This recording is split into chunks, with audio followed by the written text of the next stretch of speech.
Mereka mengalami penyiksaan karena terjerat sindikat penempatan ilegal.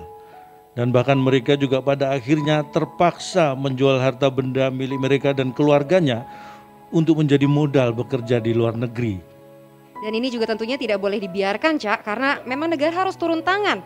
Negara hadir untuk membebaskan penderitaan saudara-saudara kita, para pekerja migran Indonesia, dengan memberikan pembebasan biaya agar mereka tidak lagi terjerat dengan para rentenir dan juga praktik ijon dan rente. Betul. Nah, ini dia makanya lindungi PMI dari ujung rambut sampai ujung kaki, Betul Cak. sekali. Baiklah, langsung saja kita sambut Kepala BP2MI, Badan Perlindungan Pekerja Migran Indonesia, Bapak Beni Ramdhani.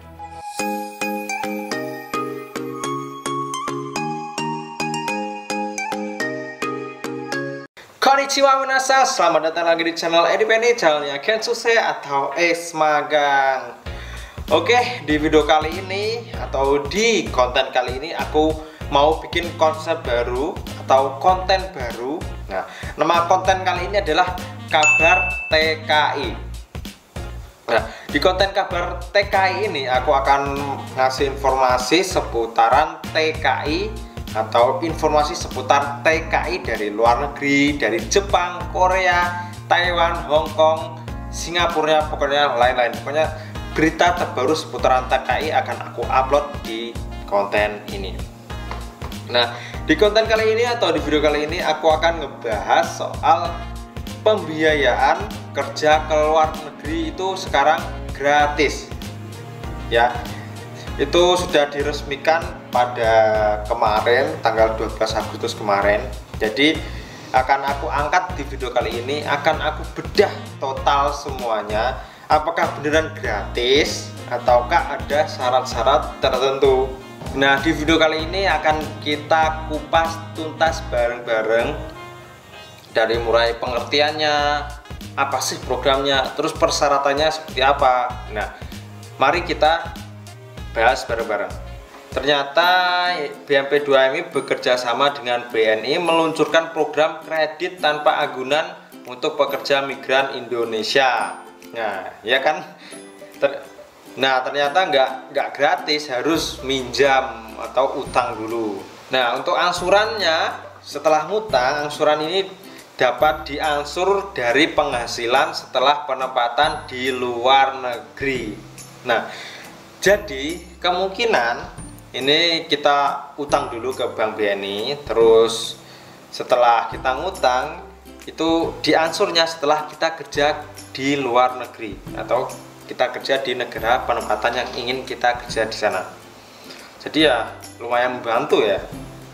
Terus di sini akan aku bahas soal keuntungannya.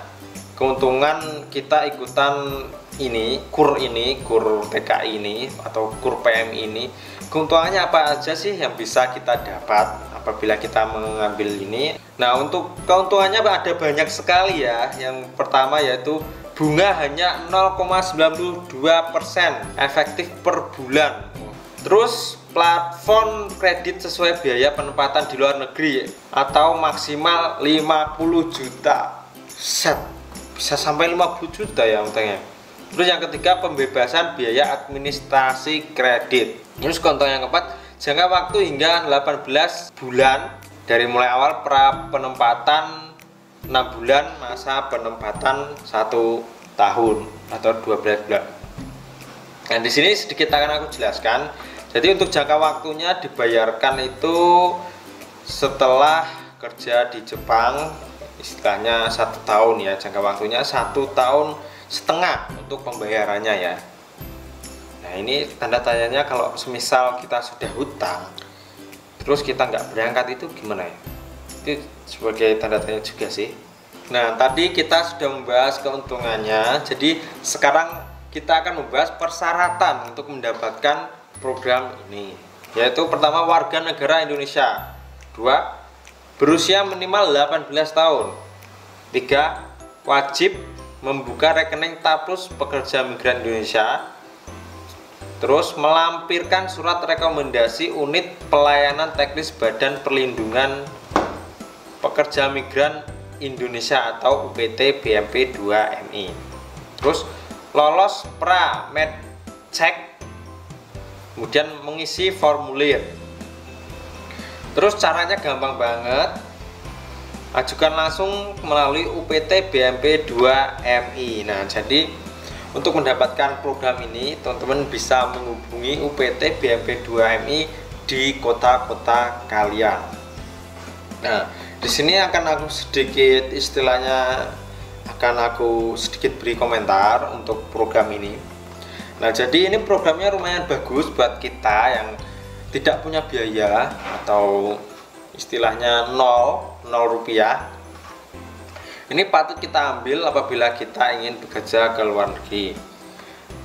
Ya, lebih baik ini daripada kita utang ke rentenir atau menggadekan sertifikat tanah atau dan lain. Karena pada biasanya itu calon TKI itu yang kekurangan biaya, mereka itu pasrah ke PT atau lembaganya. Jadi mereka biasanya sistem potong gaji, terus sistem ngutang dulu, nanti dia itu istilahnya melampirkan sertifikat rumah, tanah dan sebagainya. Nah, itu sudah awam terjadi di dunia TKI. Dan kemungkinan juga untuk mendapatkan ini itu nggak gampang karena ada tesnya di UPT, nggak sembarangan orang itu mendapatkan. Jadi ya mereka mungkin nanti ada seleksinya agar bisa masuk atau mendapatkan KUR ini. Ya istilahnya enak banget ya, tinggal ngajuin tanpa anggunan, bisa dapat pinjaman sampai 50 juta. Dan untuk perincian total biayanya yang didapatkan atau KUR yang didapatkan, teman-teman bisa nonton di videoku yang kemarin. Video yang kemarin itu sudah aku jelaskan seputaran apa aja yang didapatkan, berapa sih uangnya, di situ akan aku jelaskan. Nah, kalian lihat aja di video di deskripsi di bawah ini. Nah, menurut pendapatku sendiri ini rekomendasi banget apabila teman-teman tidak punya uang, teman-teman bisa mengambil KUR ini. Oke, mungkin videonya cukup sampai di sini untuk kabar TKI kali ini. Sampai ketemu di kabar TKI berikutnya.